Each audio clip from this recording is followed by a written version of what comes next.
किसी नगर में एक बूढ़ा चोर रहता था। 16 वर्षीय उसका एक लड़का भी था। चोर जब ज्यादा बूढ़ा हो गया तो अपने बेटे को चोरी की विद्या सिखाने लगा। कुछ ही दिनों में वह लड़का चोरी विद्या में प्रवीण हो गया।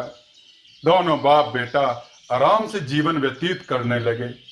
एक दिन चोर ने अपने बेटे से कहा, देखो बेटा, साधु संतों की बात कभी नहीं सुननी चाहिए।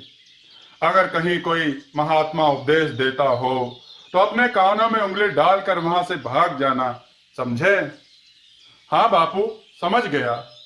एक दिन लड़के ने सोचा, क्यों ना आज रात राजा के घर पर ही हाथ साफ कर दूं। ऐसा सोचकर उधर ही चल पड़ा। थोड़ी दूर जाने के बाद उसने देखा कि रास्ते में बगल में कुछ लोग एकत्र होकर खड़े हैं। उसने एक आते हुए व्यक्ति से पूछा, उस स्थान पर इतने लोग क्यों एकत्र हुए हैं? उस आदमी ने उत्तर दिया, वहां एक महात्मा उपदेश दे रहे हैं। यह सुनकर उसका माथा ठनका। इसका उपदेश नहीं सुनूंगा, ऐसा सोचकर अपने कानों में उंगली डालकर वह वहां से भाग निकला। जैसे वह भीड़ के निकट पहुंचा, एक पत्थर से ठोकर लगी और वह गिर गया। उस समय महात्मा जी कह रहे थे, कभी झूठ नहीं बोलना चाहिए, जिसका नमक खाएं उसका कभी बुरा नहीं सोचना चाहिए।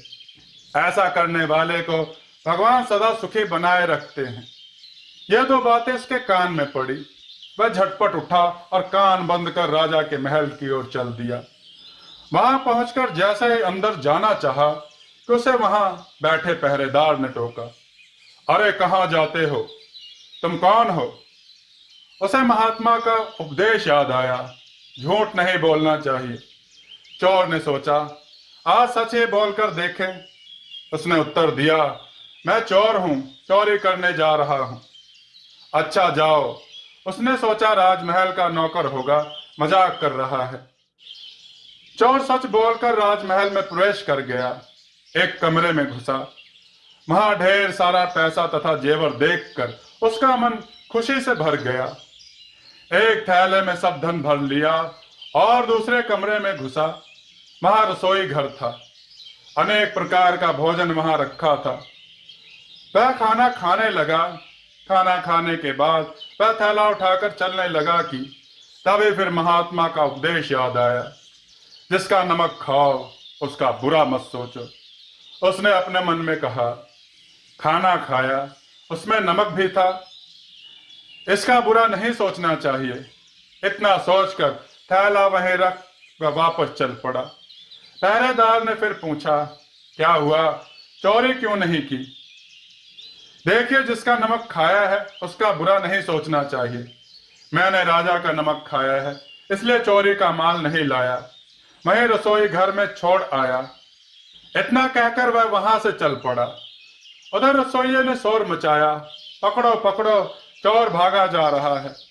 पहरेदार ने चोर को पकड़कर दरबार में उपस्थित किया। राजा के पूछने पर उसने बताया कि एक महात्मा के द्वारा दिए गए उपदेश के मुताबिक मैंने पहरेदार के पूछने पर अपने को चोर बताया, क्योंकि मैं चोरी करने आया था।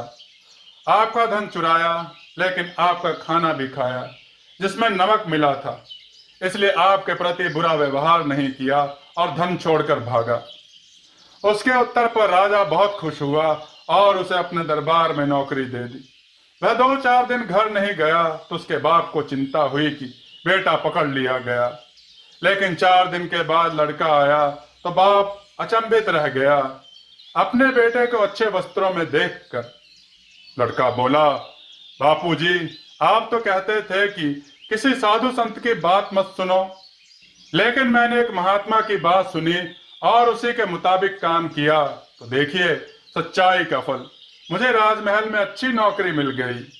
दोस्तों, आपको ये कथा कैसी लगी कमेंट में बताइएगा। वीडियो को लाइक कीजिएगा, चैनल को सब्सक्राइब कीजिएगा और वीडियो को अधिक से अधिक शेयर कीजिएगा। और कमेंट में जय श्री राम लिखना ना भूलिएगा। जय श्री राम मित्रों।